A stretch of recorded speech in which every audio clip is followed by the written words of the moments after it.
लखीमपुर खीरी से बड़ी खबर। लखीमपुर खीरी विलोबी मैदान में जमकर गरजे उपमुख्यमंत्री बृजेश पाठक। कांग्रेस के घोषणा पत्र को बताया जनता विरोधी। 29 धौरहरा।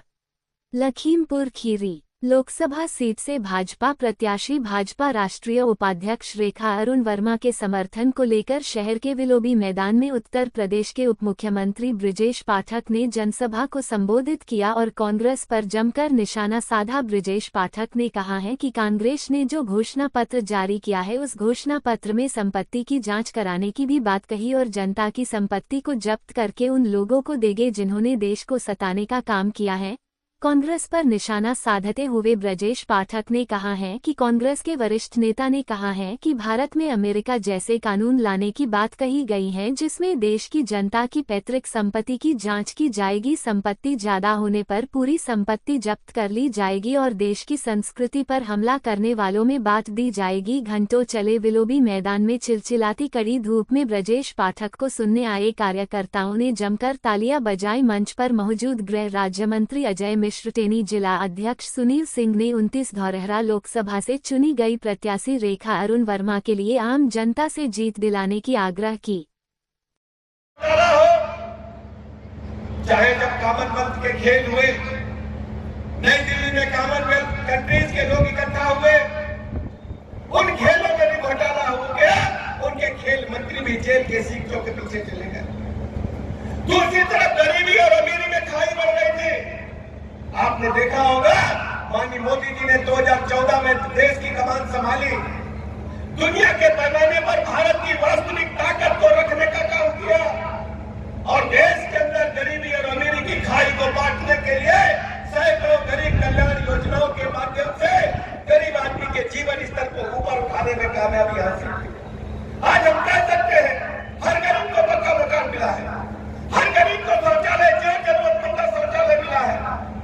अभी माननीय मंत्री जी चर्चा कर रहे थे, पानी, बिजली, सड़क, स्कूल, अस्पताल, 2-2, 3-3, एक-एक हैंडपंप होता था पूरे गांव में, लेकिन आज घर घर नल से जल पहुंचाने का काम मोदी जी की सरकार कर रही है।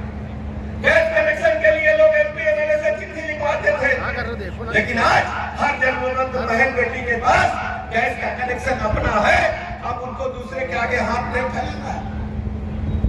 आप सबको याद है लखीमपुर से धौरहरा हो, 2017 से पहले बिजली एक हफ्ता दिन में आती थी, एक हफ्ता रात में आती थी। अब 75 के 75 जिलों को बराबर बिजली देने का काम हमारी सरकार कर रही है। सड़कों का जाल बिछाया जा रहा है, इंफ्रास्ट्रक्चर मजबूत हुआ है, रेलवे के नए ट्रैक बिछाए जा रहे हैं, अंतर्राष्ट्रीय स्तर के रेलवे स्टेशन बन रहे हैं। पिछले साल का 10 साल का रिकॉर्ड और कांग्रेस पार्टी के केवल 10 साल का रिकॉर्ड आप देखेंगे तो जमीन आसमान में इनका अंतर है। दुनिया के पैमाने पर भारत की छवि बढ़ी है, लेकिन कांग्रेस पार्टी ने क्या किया है?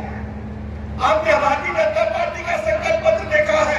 भारतीय जनता पार्टी ने अपने संकल्प पत्र में कहा है कि हम प्रधानमंत्री आवास योजना को विस्तार देंगे और 3 करोड़ और नए मकान बनाने का काम करेंगे जो जरूरतमंद है उनके। हम आयुष्मान भारत योजना जो है डिजिटल करने का काम किया, अटैक करने का काम किया। और कांग्रेस पार्टी के नेता कहते हैं, इसमें सच्चाई क्या है? आज मैं टेलीविजन पर देख रहा था, सोशल मीडिया में देख रहा था, कांग्रेस पार्टी के जो थिंक टैंक है, कांग्रेस पार्टी के जो वरिष्ठ नेता है, सैम पित्रोदा के बारे में आप लोग सोचिएगा और सोशल मीडिया पर उनका नाम ढूंढिएगा।